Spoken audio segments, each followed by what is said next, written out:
Sponsored by Midland, communication for every adventure.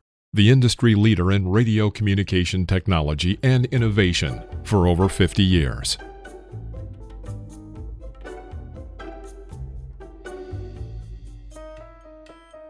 Always remember, the opinion you follow should be your own. Just consider the things stated here to be a second opinion from a complete stranger online.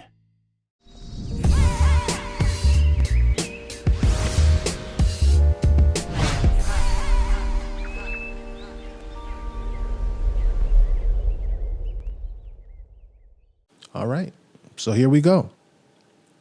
Welcome to the debut episode of the Random Waypoints podcast. We'll be doing an episode every week, so subscribe and hit the notification bell to make sure you don't miss an episode. I already know. I know you're asking, why another podcast? Why another Overland podcast? What are you going to cover that's not already out there? Well, we've put together something to bring some context to that answer for you. Let's watch. In 2020, we saw the world come to a screeching halt, and so did most overland traveling. Then, as the weather started to heat up, a lot of the restrictions were loosened, and there were lots of people who took advantage of having nowhere to go, and for the first time, got a taste of real freedom. However, international travel for most still wasn't possible. So that inspired numerous first-time travelers to consider cross-country road trips, do local camping, and basically reimagining the great American cross-country road trip.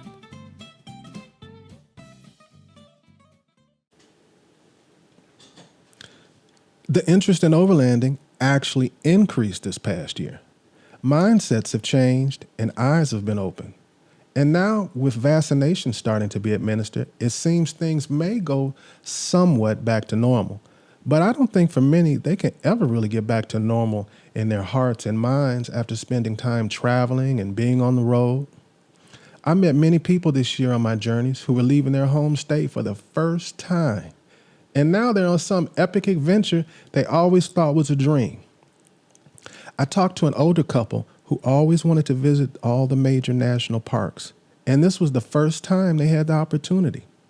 They mentioned as they get closer to their goal now, they're interested in seeing even more. And there were several occasions where I met more than one family traveling together across the country, adventuring for the summer together. You don't just get a vaccination and move on from those type of experiences.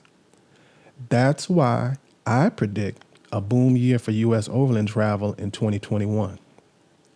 And making the assumption that international travel is most likely going to be the last thing to get back to normal, I thought it would be an excellent time to inspire and inform others about overlanding. I'll cover the not-so-sexy topics that slip through the cracks. We'll talk about things like the not-so-glamorous side of solo travel, security, strategies for winning national park lotteries. We'll explore topics like getting the proper insurance for your overlanding rig, answer questions like, are you leaving yourself financially exposed, not having adequate travel insurance? Practical real-life safety tips for cities as well as when you're in more remote areas. There will be versus battles of gear and product like underwear, socks, cast iron, showers, stoves, you get it. Also this year, I noticed that electric assist bicycles or e-bikes have grown in popularity during the pandemic, allowing people with varying physical abilities to enjoy biking and escape from lockdowns. Overlanders are incorporating them as a way to go even farther and be more remote. And I recently read that electric bikes are projected to overtake car sales later this decade in Europe. I just received a new Rad Power electric bike, which I plan to incorporate into my overland travels this year. So if that's something you're into or curious about, I'll keep you posted on my progress, and I'll be announcing group off-road rides this summer all across the U.S. Now, over the years during my travels, I've observed many similarities between overlanders. For many, overlanding is a means to other pursuits and hobbies. they seem to fall into groups, and some of those groups intersect. There's the beverage group there's the beverage with a view group. These are people whose top priority is camping in very scenic locations, as well as stopping in scenic locations with the goal of drinking their favorite beverage there. I personally love a fresh cup of coffee in the morning, enjoying a picturesque sunrise. One of the biggest groups by far is the group who intertwine their passion for overlanding with photography and filmmaking. If you love landscape photography or wildlife photography, overlanding fits perfectly. I love to enjoy the beautiful images and videos on social media they share. Now, the most universal group is those who love to eat. Who doesn't enjoy a delicious meal at camp or along the trail? I haven't met anybody yet that isn't in this group. Everybody loves to eat, but some have a real passion for the cooking part. So if you fall into any of those groups, you'll enjoy my periodic product reviews, demonstrations, camp recipes, and taste tests. We'll take a look at things like binoculars, cameras, coffee, wine, and top shelf liquor, specialty food items, and all types of things. And yes, I'll be giving my perspectives on all the usual suspects, rigs, tents, fridges, blah, blah, blah. There will be interviews with some of your favorite overlanders from social media. We'll be talking to vendors about their products and just interesting people that I think you'll enjoy. Because of the amount of travel I do each year and the distances I cover, I'm often asked questions on Instagram that I think can be more effectively answered and shared with you here on the podcast. I'll be able to delve deeper into the questions I get. Things like navigation, which I'm asked about most often. I can share my experiences on the road, both good and bad, and provide long-term critique of gear related to this whole overlanding thing. And please, feel free to put your questions in the comments. I'll be reading every one. I've had some of you specifically reach out to me recently to inquire about the studio. Well, we have a multi-camera setup and a workspace equipped for interviews, and there will be animations and visual aids when demonstrating products, illustrating points and referencing current information. And we're currently fine-tuning our workflow and will be very soon including multiple formats of live community participation during live broadcasts. I currently have an overlanding game show that just started production and have plans to do watch parties, workshops, and interactive streams. And soon we'll be periodically transmitting live before an audience at scenic remote locations, as well as doing multi-camera roving coverage of some of the most popular overlanding and outdoor industry events. I'll update you soon on all of this. Now, with all of that out of the way, let's look at current overlanding news. During this segment, we'll cover various topics with a connection to overlanding in some way. It could be land use news regarding the national parks or the Bureau of Land Management. We'll keep you up to date on any auto industry news when it pertains to relevant and potential overlanding vehicles.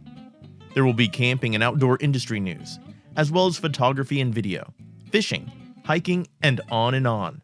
Now, here's the news. Starting with national parks and BLM news, the U.S. just got a new national park. West Virginia's New River Gorge became the nation's newest national park. The nation's 63rd national park is also the first to be designated as such in the state of West Virginia. The New River Gorge is already a popular destination for outdoor enthusiasts. It's the perfect place for hiking, fishing, rafting, rock climbing, and camping. And despite its name, the river is actually believed to be one of the oldest in North America. It has been important for West Virginians throughout the state's history, serving both indigenous Americans and railway and coal mining communities. In Minnesota, their only national park was just named one of the world's best spots for stargazing. Minnesota's Voyager National Park was just named an International Dark Sky Park by the International Dark Sky Association. Now, this is a designation that recognizes efforts to prevent light pollution and preserve dark skies. To earn it, an area must have an exceptional or distinguished quality of night sky, view of the stars, and nocturnal environment, according to the International Dark Sky Association. Voyagers joins a list of more than 80 places around the world that have been recognized by the association. A few of note are the island of Kosushima in Japan, Glacier National Park in Montana, and the Grand Canyon in Arizona. Now, earlier this year in Minnesota, the Boundary Waters Canoe Area Wilderness was named a dark sky sanctuary. Let's go to California. Due to the wildfires California continues to experience each year, policing and fines for campfires will increase this year. So if you're planning to travel through California this year, I urge you to make sure and get a campfire permit. Campfire permits have been required for years, but have been basically a scofflaw. You need a campfire permit, not just for campfires, but any type of open fires or federally controlled lands and private lands that are the property of another person. And that would include things like barbecue pits and portable stoves too. I've left a link down in the description so you can get your free California campfire permit quickly and easily online. You watch a 2.5-minute video, take a little test, which is very easy. On to Alaska, the first ever sale of oil leases in the Arctic National Wildlife Refuge performed short of the Department of Interior's forecast. Major oil companies skipped out on the auction, but environmentalists say a worrisome precedent has been set. For the last 40 years, oil companies, environmentalists, and indigenous people have clashed over whether or not the Arctic National Wildlife Refuge, which is the largest stretch of intact wilderness in the United States, should be opened up for drilling. Now that battle is finally closed. Proceeds will be split between the federal government and the state of Alaska. And just for your reference, Arctic National Wildlife Refuge coastal plain, where these leases are located, is home to the most imperiled polar bear population in the Arctic and is a crucial habitat for other animals like caribou and migratory birds. Well, this is a perfect time to introduce you to eParks, which is the not-for-profit online storefront for over 150 national parks and related sites. eParks develops and distributes up to 100 new educational products each year. These products are unique because they are produced in collaboration with each park, creating specific experiences.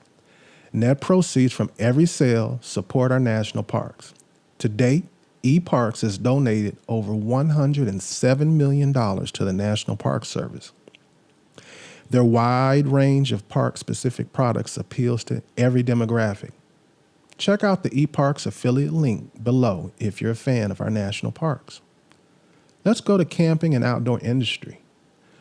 Overland Expo has announced that their flagship event, Overland Expo West, that's historically held in mid-May, is now postponed to September 24th through 26, 2021, and will still be at Fort Tuttle County Park in Flagstaff, Arizona. Now, obviously, this postponement comes out of an abundance of caution as event organizers want to ensure the health and safety of everyone involved and the surrounding Flagstaff community. So as it stands, when this was recorded, the complete Overland Expo 2021 series is as follows. August 27th through 29th, 2021, Mountain West is in Loveland, Colorado. September 24th through 26th, 21, you have West in Flagstaff, Arizona. And October 8th through 10th, 2021, we have East in Arrington, Virginia. Our next segment on Random Waypoints is Random Lists. Random Lists is all about lists Waypoint Overland has created on an array of topics, such as top 5 national parks, top 10 trails in the United States, top 10 fill in the blank. I think you get it. Some lists will be pure fun, and others very informational. But they all will have a connection to overlanding in some way. We're very interested in hearing your suggestions for upcoming lists in the comments. Now, here's our random list.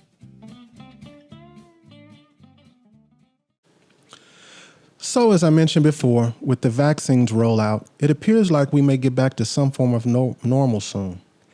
And in anticipation of that, I've come up with my top 5 best states to overland in 2021. Now that we've come to have a greater appreciation of what we have right here in our own backyard, hopefully this list inspires your next adventure. I used a hodgepodge of criteria heavily influenced by my personal experiences. Some of that criteria was, does the state have a route that traverses it with as much off-road pavement travel as possible? Can't get more overlandy than that. What states are contiguous that you may consider traveling to as well? How many opportunities are there to get out and be remote? Are there any historical sites of note or unique places to visit? What options does the state have for a day of recuperation, which could range from hot springs in the backcountry, a coin-op shower, a mobile taco truck, or a 4-star lodge? So, with that criteria, here are my top 5 states for overlanding in 2021. First on my list is Utah. Utah has an official BDR, or Backroads Discovery Route. If you don't know what a BDR route is, I urge you to check out the official Backroads Discovery Route website. They're a nonprofit organization that creates off-highway routes for dual sport and adventure motorcycle travel. However, almost all these routes can be executed by most stock high-clearance 4x4 vehicles. When planning my itineraries, I preference a route that passes through states that have BDR routes, even if I have no plans of doing that particular route. Next, Utah has Moab. And another thing, Utah has Moab. The town is a popular base for mountain bikers and, of course, for off-roaders who come for the annual Moab Jeep Safari. Moab has a variety of 4x4 and backcountry trails. People from all over the world go there to take on some of off-roading's most difficult obstacles. But you don't have to be a rock crawler. If you're not an avid off-road enthusiast, don't be intimidated. There are plenty of easy beginner trails for you to explore with stunning views and beautiful camp spots. There are 2 national parks, one with massive red rock formations in Arches National Park, and Canyonlands National Park features mesas and butts carved by the Green and Colorado rivers, plus Native American rock art. Dinosaur tracks can be found at sites like Bull Canyon Overlook and Copper Ridge. And in the city, there's a collection at the Museum of Moab that includes dinosaur bones and archaeological artifacts. But let's move on. I could go on and on about different trails and experiences to be had just in Moab. I'll have to go in more depth about that very soon. As much as I love Moab, I actually prefer to go a little further south in Utah, where the population gets sparser, the land gets wider, and I can be more remote. If you come to Utah only once with the goal of getting off-road, seeing the red landscapes Utah is most famous for, and camping in one of the most stunning visual spots you'll ever experience, head south. Head south toward Grand Staircase Escalante National Monument and camp at Ostrom Point Overlook with sweeping panoramic views of winding Lake Powell and wind-eroded sandstone formations like hoodoos. And you can see right across the border into Arizona. The surrounding trails are endless. The camping possibilities are endless. You can extend your journey into Arizona or to Nevada from here, both with many off-pavement options. So, we're at state number 2, which is Colorado. Why not? Let's start with Ouray, Colorado. Now, Ouray is known worldwide amongst the off-road and overlanding community as the Switzerland of America because of the high altitude and tall mountains rising on 3.5 sides of town. Now, in those mountains are a spider web of old historic mining trails that you can take all the way to Telluride in the west, Lake City in the east, or Silverton, which is south of Ouray. A bucket list trail in the area is the famous Black Bear Pass. Now, Black Bear Pass is considered a 10. So if you have a fear of heights, stop right here. It's a one-way trail from the top of the switchbacks portion down to the mill and above the town of Telluride, and is approximately 12 miles long. It's an easy trail until you get to the switchbacks and the shale rock shelves on the Telluride side. I recommend a spotter and a skilled driver who knows his vehicle lines well. Every year, people die from sheer falls every year. There can't be mistakes at this altitude. Plan for this trail to take about 2 hours, and it can be longer depending when you go. Make sure to stop and enjoy the remains of Black Bear Mill and the view of beautiful Telluride down below. And when you're almost there, Bridal Veil Falls rewards you with the highest waterfall in Colorado. Now, for something a little milder, but is an awesome trail in its own right, is Engineers Pass. Engineer Pass is about 14 miles if you're coming from Silverton, and I like to do it as a through route to Lake City, which, as a side note, is the new Ouray in my opinion. If you're looking for all the things old timers tell you about Ouray, then head to Lake City. It'll be approximately 20 miles from Engineers Pass to get there. Engineer Pass is the second highest drivable pass in Colorado. Some of the highlights of this trail are all the mines, the ghost towns, the waterfalls, fishing, and the incredible views. It can be navigated by all experience levels. Only warning I have is weather conditions in the high country can change rapidly. This is all just one corner of Colorado. You can traverse the state north to south or vice versa along the Colorado Backcountry Discovery Route. You have the options of connecting the Colorado route with Utah, Arizona, or New Mexico's backcountry discovery routes. There's a lot of opportunities to travel great distances, see very few people, camp remote, and have a great journey. And if you like to fish, Colorado has many opportunities throughout the state for world-renowned fly fishing and beautiful, clear lakes and rivers and streams. Okay, I could focus on Colorado, but we got to move on. Number 3 is Arizona. Now, in Arizona, I love the springtime the most. From mid-April to the end of May, spring is wonderful in Arizona. The April temps in Phoenix are in the 80s, and as you get into the higher elevations like Flagstaff, where they have the Overland Expo West each year, the temperatures are in the low 60s. I highly recommend visiting the North Rim of the Grand Canyon National Park during this time. May 15th is usually the official opening, and I recommend going as early in May as possible. You'll see the views from the north and wonder, how is it possible there's so few venture to this side of the park? Do some research, take some maps.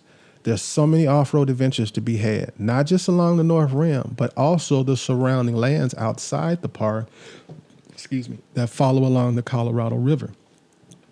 There are many places to observe well-preserved prehistoric cliff dwellings, as well as hieroglyphics. Sedona is a great town to unwind during an adventure. Flagstaff has a historic downtown with walking tours and is near Route 66. The national forests are vast, and there are plenty of trails all over the state to explore. You want me to keep going?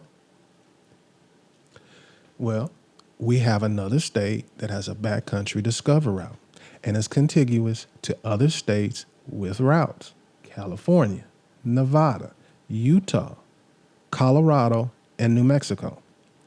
So many options for many adventures in all directions. Arizona is a place, it's not at the top of most people's list, but once they visit, they often make plans to return, and you'll wonder what took you so long to visit. Another state on my list at number 4 is Montana. When I watch movies that have beautiful cinematic landscapes, Montana is often the subject. Even when another filming location is used, often they find a location to simulate the beauty of Montana. They call it Big Sky Country for a reason. In the summer, when you look up at the sky and see those beautiful white cotton candy pillows in the sky called clouds, you'll see clearly where the name is derived. If you can only go to one place notable in Montana, I suggest Glacier National Park. Going to the Sun Road has to be driven to understand the experience fully. Now, I'm fortunate to live close enough to visit several times a year. Even in winter, when most of the road is closed, the wildlife viewing and lake are worth the visit. A little research, and you can find any type of camping you desire in the surrounding areas and forests. There are trails galore heading towards Idaho and Canada, with fishing and camping opportunities all along the way. Montana is also home to Yellowstone National Park, which is nearly 3,500 square miles of wilderness. It's a recreation area atop a volcanic hotspot. And even though it's mostly in Wyoming, the park spreads into parts of Montana and Idaho too. You've got dramatic canyons, alpine rivers, lush forests, hot springs, and geysers. What else do you want? Here's a tip. If visiting national parks is part of your itinerary, wake up. Get there early, see what you want to see, and you'll be heading out when everyone is lining up to get in. Also, everything looks extra special as the sun rises. It can be duplicated by any other time. My suggestion, get up early and drive Beartooth Highway, which heads straight into the park from the north. Charles Corral, who was famous for his travel segments on CBS News, described it as the most beautiful drive in America. Side note, he was an early influence and inspiration for me to explore and travel. And I'll share who some of my other inspirations are one day with you. If you want to be away from the park, there's standout national forests. Depending upon where you are in Montana, you have the Kootenai National Forest, Beaverhead Deer Lodge National Forest, and Custer Gallatin National Forest. There's not really anything technical to worry about on the trails. No matter what you decide, you can find historical mines, many with lakes. You have lots of wildflowers blooming in the spring and the summer. Let's move on. At number 5 is Washington. You know, sometimes it bothers me that Washington isn't on more people's radar, but it's a blessing. There's a backcountry discovery route in Washington that runs from Oregon all the way to the Canadian border. Oregon has a backcountry discovery route also, so you could take the BDR route starting in California and have a mostly off-road journey all the way up to Canada. California, Oregon, Washington, right into Canada. Washington has 3 national parks that give you the options of glaciers, rainforest, volcanoes, ocean, mountains. There's mountain lions, bears, local orcapods, whale migrations, eagles. The variety of wildlife is unmatched. Washington has desert landscapes you can explore, old ghost towns, all types of farms and farmers markets throughout the state. Pike's Market being one of the most famous in the world. I could go on and on. So that's my top 5 states to overland in 2021. Do you agree or disagree? You have your own list? Share it in the comments and let's discuss it. So, with this first episode, this was more or less a way to introduce the podcast to you, to give you an idea of the structure of what we're going to do at the podcast. There's a lot of things that I didn't include in this one because it was the first one, and I knew there'd be a lot of mistakes and things that we need to do. But if you stay tuned for more, we have lots of interviews with lots of interesting people you know, people you don't know. There's other segments that we didn't include, but you've gotten an idea of the basic structure. And I hope that you like, you subscribe, and you stay tuned for more. And every week it's going to get better and better. See you later. Sponsored by Midland. Communication for every adventure. The industry leader in radio communication technology and innovation for over 50 years. You have been listening to Waypoint Overland's Random Waypoints. Like, subscribe, and stay tuned for more.